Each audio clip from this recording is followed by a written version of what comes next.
So Tobias Ellwood and General Sir Patrick Sanders, British military chief, I believe he's chief of the General Staff, essentially that is chief of the British Army. He stated that the UK is under existential threat of a major war with Russia, that Britain must train a citizen army. The army chief also stated that the generation now is almost like a pre-war generation, and we must be ready to fight and to be called up to fight a war with Russia. Interestingly, that was a day ago, so 22 hours ago, so maybe 2 or 3 hours after that, General Sanders made that rather stark prediction and call. Downing Street had to actually come out, and the Prime Minister had to come out, and his cabinet had to come out and state that this would not happen. They have ruled that out, right? Of Britain's being called up to go to war with Russia. You know, called up in conscription or a draft. So interestingly, I sort of suspected they would do that. Now, why did they do that? Why has that been done? Well, like what we're seeing in Germany right now, that there was a story out of Germany in which it was considered by the government to utilise illegal immigrants in the German military, again to bolster numbers in the face of the threat of war with Russia, and obviously the greater BRICS nations and that axis of power there. Interestingly, we've seen this all before. This is essentially a repeat of Rome. I mean, history isn't even rhyming, it's repeating. And that is because the same players who controlled the destruction of Rome are also controlling the artificial destruction of the West. So I put in my first book a whole chapter on war and the military symptoms of decline. The first section was called Foreign Cohorts, right? Now, I have other sections in there, for example, the rise of the upstarts, which discusses China and Russia. I mean, this was all in 2020, so a lot of this I didn't predict. I mean, it's a repeat of history. It's the cycles of history. It's not a prediction. It's simply everything repeats. So it must be so that it continues in the same likewise fashion as it did in history.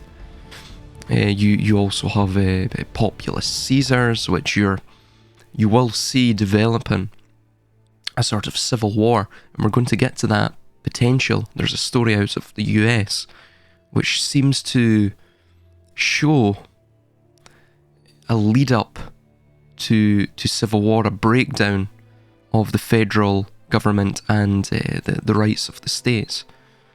An inability to absorb defeat, that's another section. Inward search for war.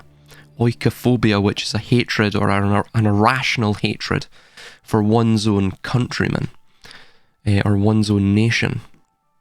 And ideological subversion, of course, is another section. But on foreign cohorts, I stated in my book this: the influx of migrants or foreign elements within the military, or a reliance upon them to fill recruitment quotas, causes great hindrance to the cohesion of the military, as we can bear witness to it causing the same diminishment of cohesion within the social sphere of the civilization. Historical precedent for this was also set most notably within the Roman Empire, in which, beginning in proper during the aftermath of the Gothic War, 376 to 382 AD, we see the Roman legions begin to become little more than semi-autonomous units of mercenary barbarians, usually fighting under their own chieftain and their own fighting styles, and with lackluster discipline contrary to the Roman legions of old. This had begun to creep into the military hierarchy of Rome for several reasons prior to the late era of the empire, of something I will detail below, but it became far more pronounced within the 4th and 5th centuries. These are the final centuries before the collapse of the Western Roman Empire. This reduced the standardization of the military in equipment and tactics, and the later army structure became largely disorderly and inflexible, comparable to the military of old. Therefore, the question remains, why did the Roman political and military classes permit such laxness within the ranks? The reason is political expediency. As we see now, the reason for the admission of mass numbers of migrants into our own borders is to attempt to stabilise the economic and demographic hemorrhaging of our own civilization. Of course, there's an agenda behind all of this too, but I'm just speaking on the mere political facade of it all, right?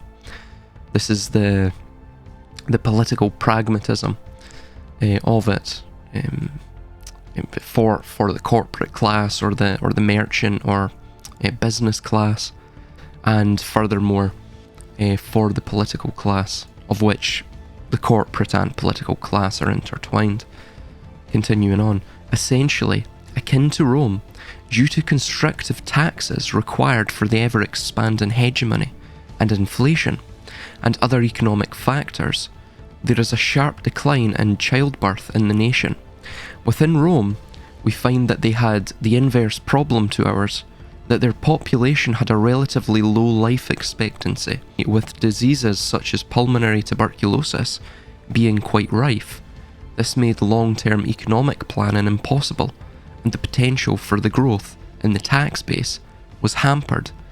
The solution, as with all political classes throughout history, is not to solve the root issues plaguing the society, no pun intended, but to simply import taxpayers, to fund the continuation of welfare schemes, and to fiscally support the economically unproductive of society, namely the poor and the young, to kick the can down the road essentially. Achieving this either through migration or slavery, and both can be nuancedly synonymous within certain civilizations, within our own. I mean, the way the rich, the elite, in this society speak of immigrants, I mean, they're ultimately slaves, essentially. It's a byword for slavery. So, for example, we see the daughter of Sharon Osbourne on The View some years back. She stated, quite candidly, that, well, if we get rid of the immigrants, the undocumented illegal immigrants, who will do our gardening? Who will clean our toilets? Right? And everyone in the audience were aghast at that. Her stating that so candidly. But they all damn well think it. And of course, they all damn well employ migrants on the same basis. Right?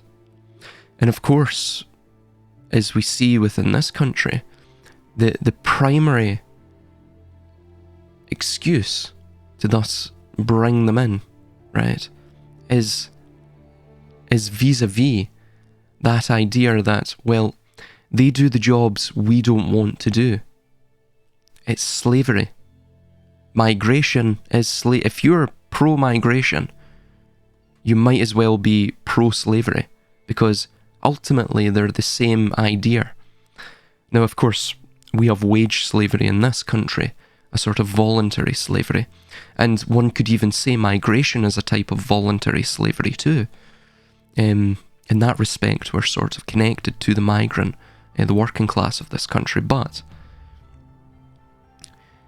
the way migration is, the way it is utilised by the political class to thus sow division, to create a heterogeneous society, you can see the nefariousness of it, right?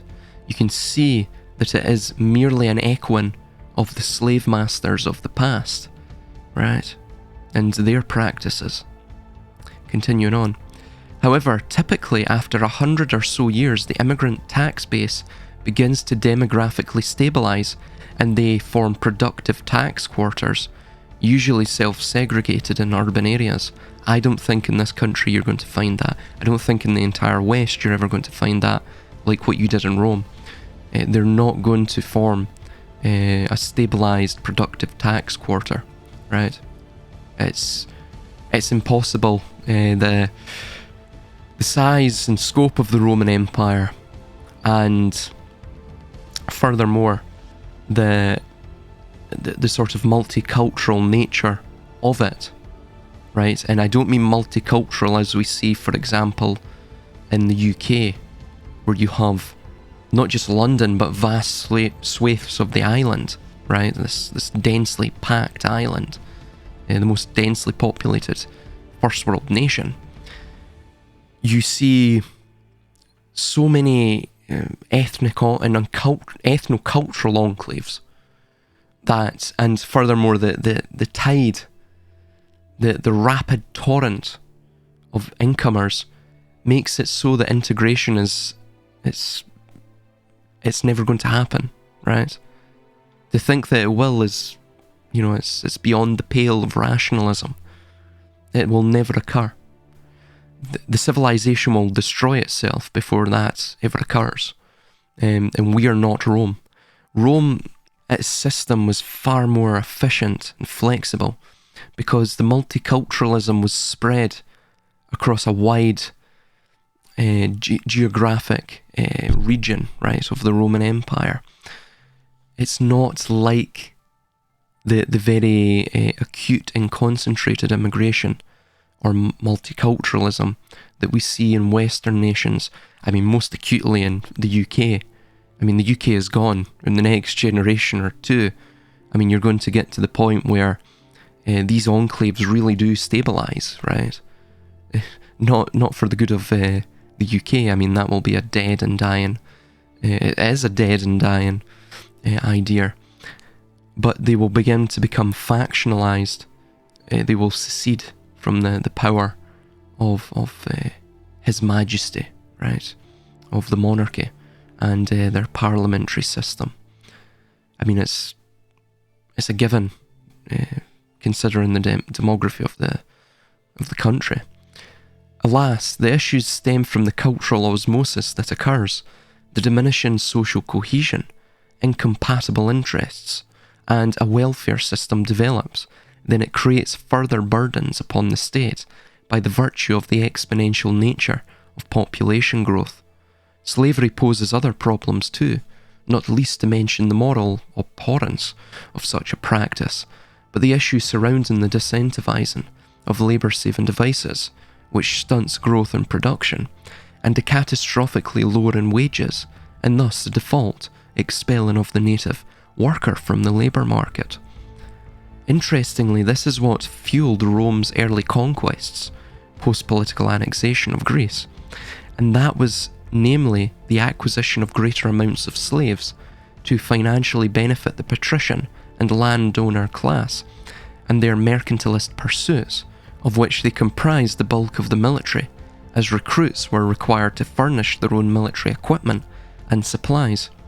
Therefore, to conclude, the reason for the admission of immigrants into a nation is typically not to help the incoming migrants, though the political class may feign such moral pomposity, to defend their political machination from attacks by the lower classes, but it is to attempt to ensure the political class of a sufficient supply of taxable individuals, or individuals to protect their interests overseas in far-flung wars of aggression, masked as acts of liberation.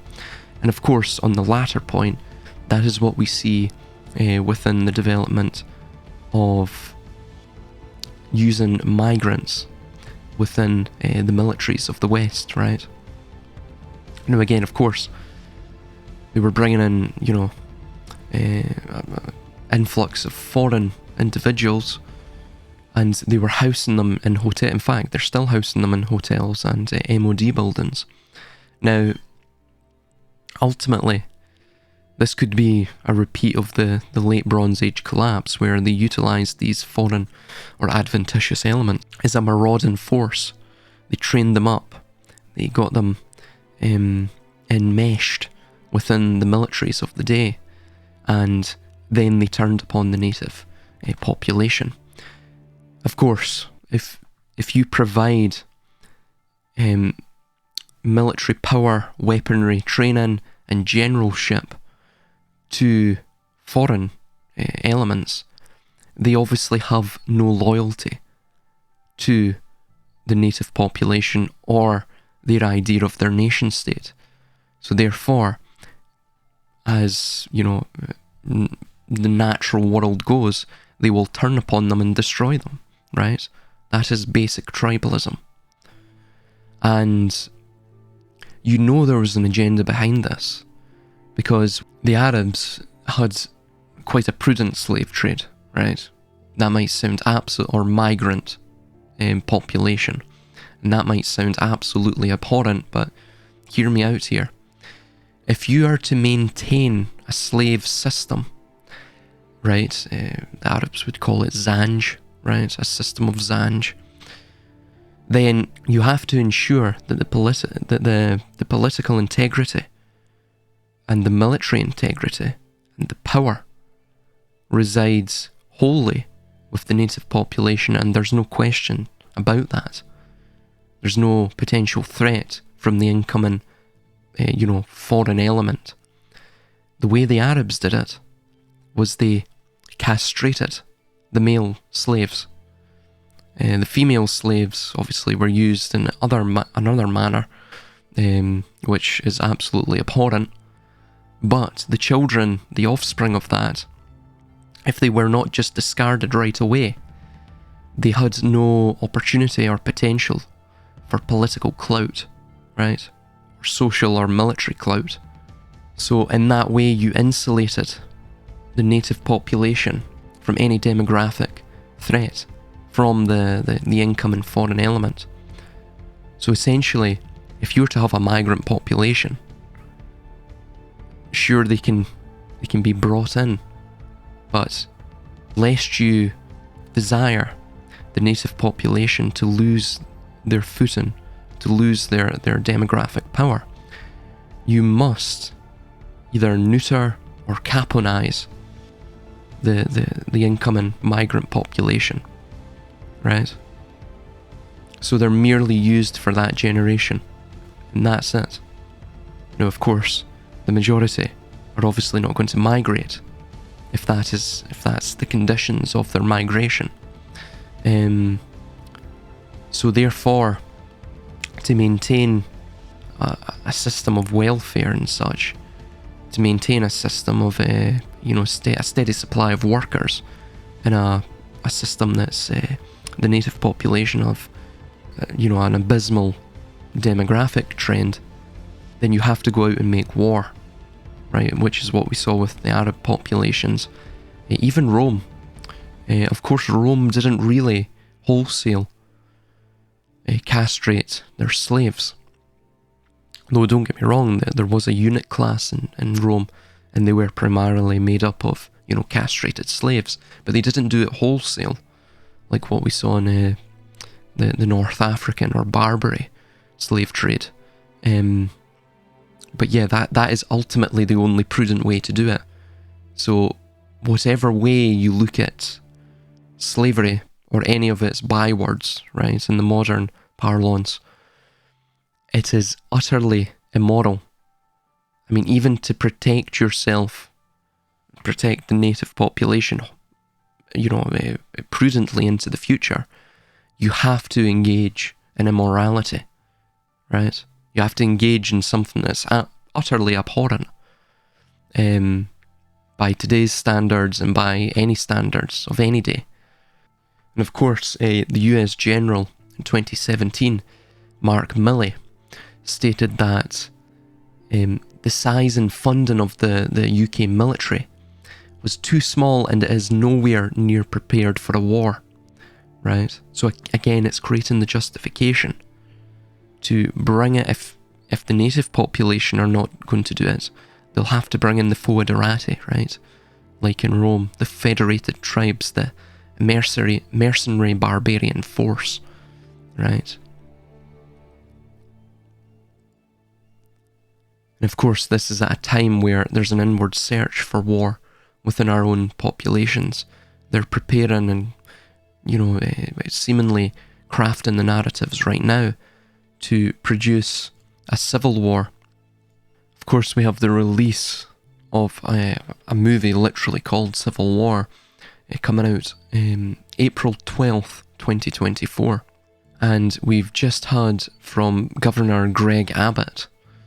He is the governor of Texas, of course, that he wrote a letter, I believe, to the federal government from the governorship of Texas, from that office, where he states, despite having been put on notice in a series of letters, one of which I delivered to him by hand, this is to Biden, President Biden has ignored Texas's demand that he perform his constitutional duties. They list some of the constitutional duties not being followed by Biden. President Biden has violated his oath to faithfully execute immigration laws enacted by Congress instead of prosecuting immigrants for the federal crime of illegal entry. President Biden has sent his lawyers into federal courts to sue Texas for taking action to secure the border. President Biden has instructed his agencies to ignore federal statutes that mandate the detention of illegal immigrants. The effect is to illegally allow their en masse parole into the United States. By wasting taxpayer dollars to tear open Texas's border security infrastructure, President Biden has enticed illegal immigrants away from the 28 legal entry points along this state's southern border, bridges where nobody drowns, and into the dangerous waters of the Rio Grande. The invasion response supersedes federal statutes to the contrary, right? The federal government has broken the compact between the United States and the states. I have already declared an invasion under Article 1, Section 10, Clause 3 to invoke Texas's constitutional authority to defend and protect itself. That authority is the supreme law of the land and supersedes any federal statutes to the contrary. So you're beginning to see that the civil war is in the works here. And furthermore, Trump is merely a galvanizing figure, a personification of that polarization, right? And of course, he has not gone away. In fact, in my first book, I stated that Trump would emerge as a sort of Caesar character. Of course, it's all contrived. I mean, he is playing a character. He is part of an agenda. He's a Pied Piper, if you will. But the contrived crises of polarization are personified, embodied in him. So yeah, I did state that Trump would become a new Caesar or proto-Caesar figure in my book in 2020. But that would merely be used at a point where it was, suitable for the cabal to push the polarization to a breaking point. By breaking point, I mean a civil war, a coup d'etat. And I will discuss that within Leave the World Behind. But right at the end of it, the 3 stages of collapse, it is discussed in that. The third stage is if you ensure that the country is dysfunctional and polarized enough, it will ensure almost automatically that the population of the dysfunctional country will do it themselves. They will undertake a civil war, a coup d'etat, a total breakdown of the civilization. And remember, great nations aren't destroyed from external forces until they internally destroy themselves. So mentally, people are already in the state of mind for civil war, right? At least in the US anyway. The entire West over, they're already in the mindset of a collapse, right? People understand, even if it's just silently, subconsciously, they understand that there's something greatly awry with our system, and that longevity may not be on its side, right? So that's just some updates to cogitate upon. Of course, as well, this is all part of a wider agenda to ensure a war of all against all, as Rudolf Steiner stated. actually about more than a century ago now, in the early 20th century, about 110 years ago, he stated regarding this war of all against all will come at the transition between this age and, he doesn't mention it by this name, but it is in the Kabbalistic idea, the Messianic age. Now I'm going to use sort of coded terminology when I read out these quotes, but of course I think you'll understand what I'm meaning. So, first quote from Joseph Berg, the Toronto Star, March 31st, 1988.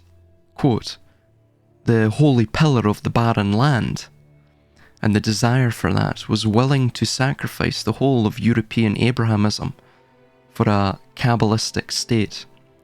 Everything was done to create a state of Israel, and that was only possible through a world war." This links to Louis Brandeis and the machinations that went on there to get the US into World War I and such. Wall Street and Abrahamic large bankers aided the war effort on both sides, unquote.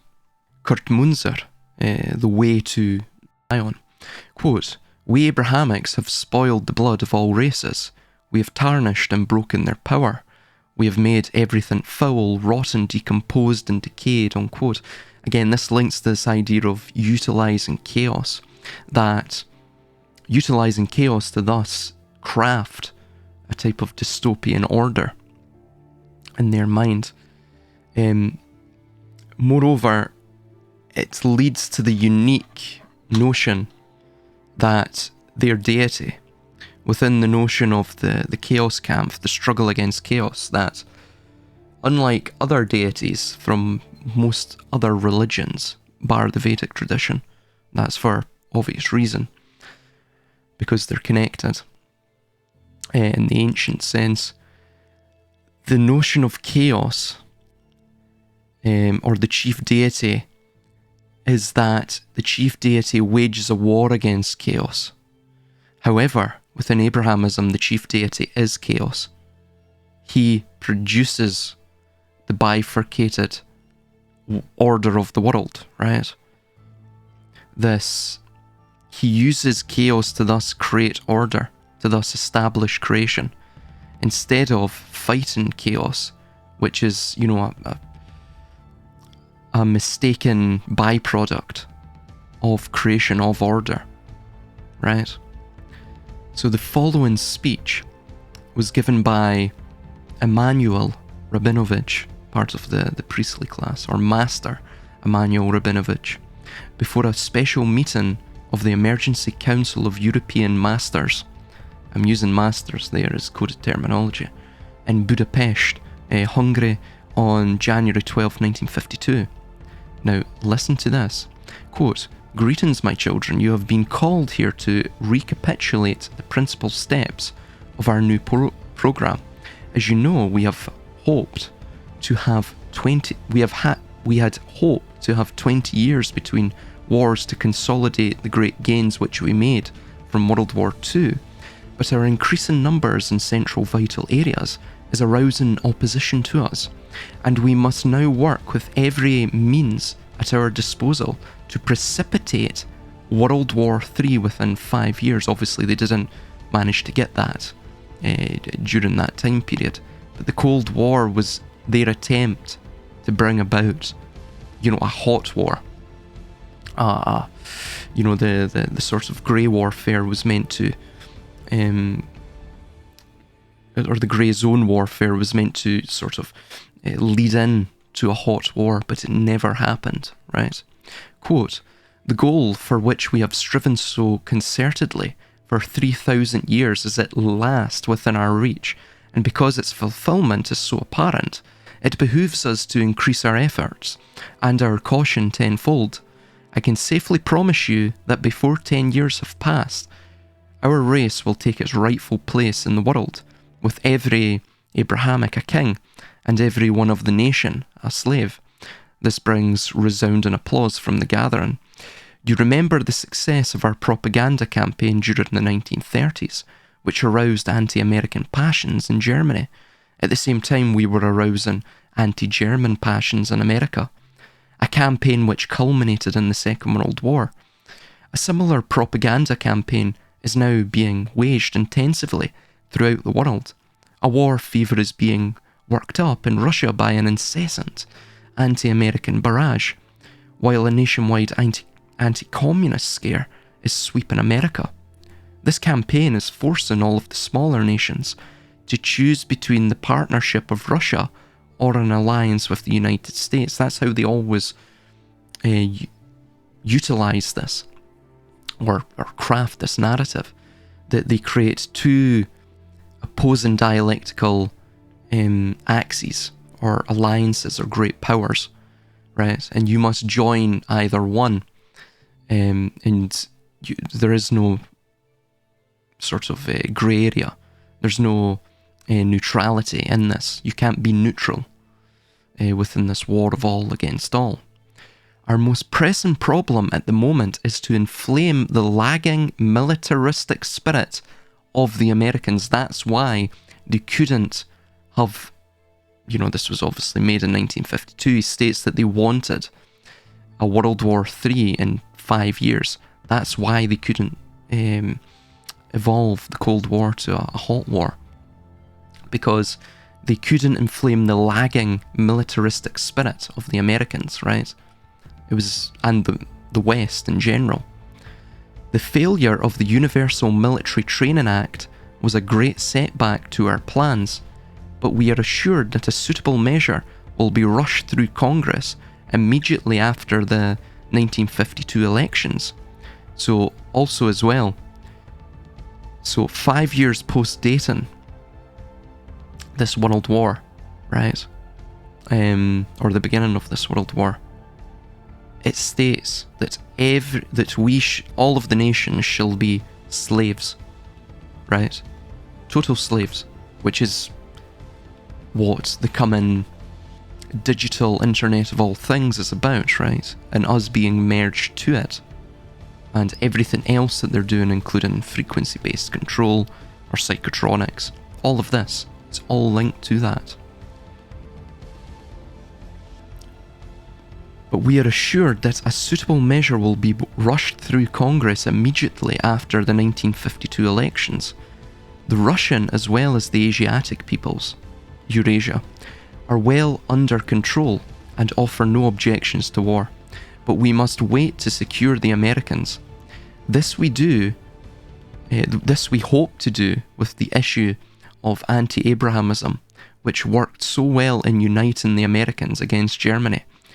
We are counting heavily on reports of anti-Abrahamic outrages in Russia to help whip up indignation in the United States, which of course is now inflaming tensions within the United States against Iran due to essentially their sort of imperialist outpost in the Middle East. I'll try not to name it, and produce a front of solidarity against the Soviet power, simultaneously to demonstrate to Americans the reality of anti-Abrahamism. We will advance through new sources large sums of money to outspokenly anti-Abrahamic elements in America to increase their effectiveness, and we shall stage anti-Abrahamic outbreaks in several of their larger cities. This will serve the double purpose of exposing reactionary sectors in America, which can be silenced, and of welding the United States into a devoted anti-Russian unit. Within 5 years, this program will achieve its objective, the Third World War. That didn't come to pass, which will surpass in destruction all previous contests. Of course, will remain neutral, and when both sides are devastated and exhausted, we will arbitrate, sending our control commission into all wrecked countries. This war will end for all time our struggle against the nations. We will openly reveal our identity with the races of Asia and Africa. We shall embark upon an era of 10,000 years of peace and plenty, the Pax Abrahamica, and our ethnicity and our nation will rule undisputed over the world. Our superior intelligence will easily enable us to retain mastery over a world of mixed peoples, unquote.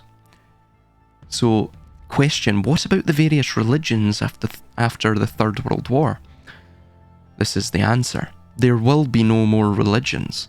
Not only would the existence of a priest class remain a constant danger to our rule, but belief in an afterlife would give spiritual strength to irreconcilable elements in many countries and enable them to resist us.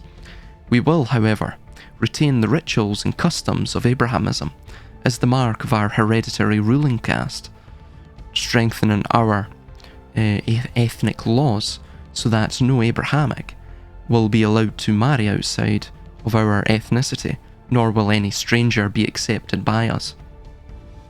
We may have to repeat the grim days of World War II, when we were forced to let the German bandits sacrifice some of our people, in order that we may have adequate documentation and witnesses to legally justify our trial and execution of the leaders of America and Russia as war criminals, after we have dictated the peace. I am sure you will need little preparation for such a duty, for sacrifice has always been the watchword of our people, and the death of a few thousand Abrahamics in exchange for world leadership is indeed a small price to pay. To convince you of the certainty of that leadership, let me point out that to you how we have turned all of the inventions of the European into weapons against him. His printing press and radios are the mouthpieces of our desires, and his heavy industry manufactures the instruments which he sends out to arm Asia and Africa against him. Our interests in Washington are greatly extending the Point 4 program for developing industry in backward areas of the world at redistribution, so that after the industrial plants and cities of Europe and America are destroyed by atomic warfare or deindustrialization, the European can offer no resistance against the large masses of adventitious elements, who will maintain an unchallenged technological superiority. What I've just been mentioning regarding this draft. And so, with the vision of world victory before you, go back to your countries and intensify your good work until that approaching light, when that nation will reveal herself in all her glorious destiny as the light of the world, unquote. Moreover, Rudolf Steiner stated regarding this war of all against all. Now, just mention some excerpts from it. The Lemurian epoch, or the precursor civilization, was destroyed by fire, the Atlantean by water. Our epoch and its civilization will be destroyed by the war of all against all, by evil. Human beings will destroy each other in mutual strife. This is what Leave the World Behind states, this third stage, right? That us in a dysfunctional state will destroy ourselves. And the terrible thing, more desperately tragic than other catastrophes, will be that the blame will lie with human beings themselves. A tiny handful of men will make good and thus ensure their survival in the sixth epoch of civilization. This tiny handful will have attained selflessness. The others will develop every imaginable skill and subtlety in the manipulation and the use of the physical force of nature, but without the essential degree of selflessness. This is who we are talking about just previously in that long quote.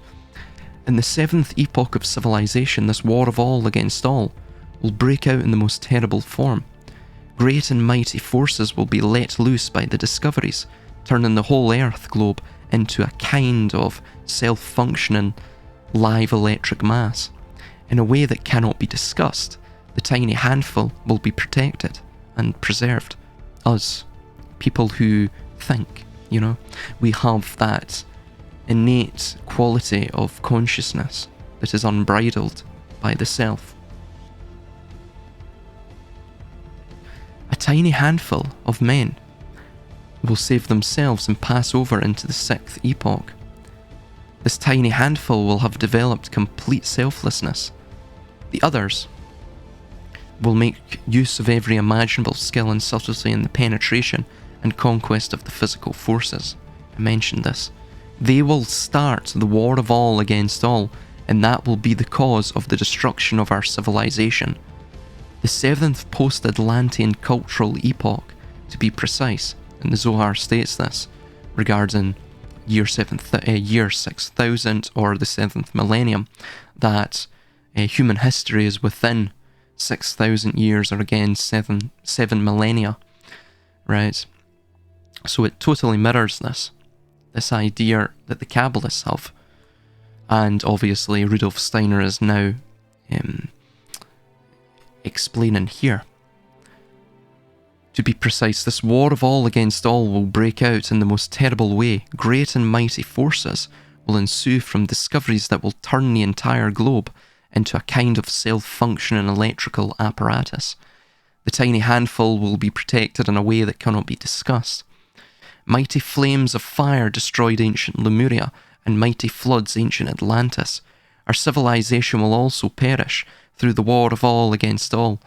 And these are separate accounts, by the way, over several years by Rudolf Steiner. This is what we must face. Our fifth root race will perish because egoism will reach its zenith. Only those who turn to a spiritual life will survive the catastrophe, which in this case means the war of all against all. Just as only a small group of people escaped from the catastrophe of Lemuria and Atlantis, of which, by the way, we are them in their pre-catastrophe, precursor civilization state, right? They obviously, through ensuing generations, used this knowledge, this spiritual knowledge, if you will, to this knowledge of the world, this knowledge of existence, of being, and the distinct states of it, to thus manipulate their fellow man to take over the world, right? They became corrupted over the ensuing cultural epochs, the ensuing millennia, right? The war of all against all will be still more terrible for those involved in it than were those of fire and water. However terrible we may picture them to have been, those who are now turning towards a spiritual life should feel it their duty to do all that is possible to rescue the good seed of our age and carry it over to the sixth age, which will follow the present one. This age is made up of great subdivisions: the ancient Indian, the Persian, the Egyptian, the Greco-Latin, and the present one, which will be followed by the sixth and the seventh, right on to the time of the war of all against all. We have said repeatedly that our epoch will end when the seventh age has passed away by the war of all against all. But this war must really be pictured quite differently from the way we've been accustomed to think of war. We must bear in mind the foundation, the real cause of this war. The foundation or cause is the increase of egoism, of self-seeking and selfishness on the part of man. And we have now progressed so far in our considerations that we have seen what a sharp two-edged sword this eye of man is. He who does not fully realize that this eye is a two-edged sword will scarcely be able to grasp the entire meaning of the evolution of humanity and the world. On the one hand, this eye is the cause that man hardens within himself, and that he desires to draw into the service of his eye his inner capacities and all the other objects at his disposal. The eye is the cause of man's directing all his wishes to the satisfaction of this eye. As such, the eye is the self, right? That which is etymologically linked to, in the Proto-Germanic, separation, which is the fundamental of existence. It's striving to draw to itself as its own possession a part of the earth which belongs to all, to drive away all the other eyes from its realm, to fight them, to be at war with them, is one side of the eye. For it is that which separates men from one another, the self, which brings them to the great war of all against all, not only to the war of nation against nation. For the conception of a nation will then no longer have the significance it possesses today. Right? Again, this was written a century ago. But to the war of each single person against every other person in every branch of life, to the war of class against class, of caste against caste, and sex against sex. This was written a century ago. Thus, in every field of life, the eye will become the apple of discord, and hence we may say that it can lead on the one hand to the highest, and on the other hand to the lowest. For this reason, it is a sharp two-edged sword. The war of all against all will be an expression of the egotism that is always growing stronger, the egotism conjured forth by humanity today, as the eye is, and will always become stronger and stronger. That will be the end of the last post-Atlantean culture. However, the great war of all against all will be something much worse than war of the present day with weapons. It will be a war of souls who no longer understand one another, a war of the classes. This future catastrophe is difficult for present-day consciousness. This future catastrophe is difficult for present-day consciousness to understand. This catastrophe will have its mission, its usefulness in the ascent of the entire human race. The Atlanteans were magicians, as we today use the powers of sleep and coal. So the Atlantean used the forces in plant seeds. The forces in the seeds served them in their technology, in their industry. There is a mysterious connection between these forces. As long as the Atlanteans used the seed forces properly, they were in harmony with the working of the forces of the air and water. However, from the middle of the Atlantean Age onward, the Atlantean magicians increasingly approached their moral fall, and in the mysteries of the black occult. Right? So essentially what we are seeing, this corruption of the magicians, the magus of the Atlanteans, is what we see within the priest class of Abrahamism. It is the secret society of Moshe. Right? It is the intellectual and religious seed that Akhenaten planted, and of course even precedes Akhenaten, of which he only formalized it within written doctrine. And I mean, what we are seeing here is the culmination of what they have sought since the fall of the Tower of Babel, or we can see it as Atlantis, Lemuria, right, where they believed they could reach a world dominion and colonize the heavens to become gods among mere mortals. But they failed spectacularly. Their hubris, their Faustian archetype, taken to its logical conclusion in the precursor civilization, destroyed them.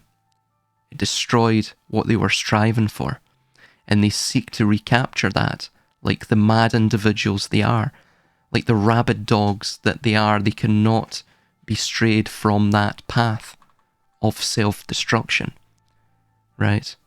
They seek the powers of God. They seek to detach us from God and to supplant in our consciousness themselves as God. It will obviously fail again. They're going to destroy the entire world. But again, they're so hubristic, they don't see it. They can't glimpse that. So ultimately, this is the reason for the global conflict that we're going to see. And of course, the global conflict already began at the Gateway Year, right? And even before that, the silent war, waged with quiet weapons, right, has been raging for millennia, right? Since about 5,000 years ago. This is the basis of everything that we see within the political world, the social world, within history itself.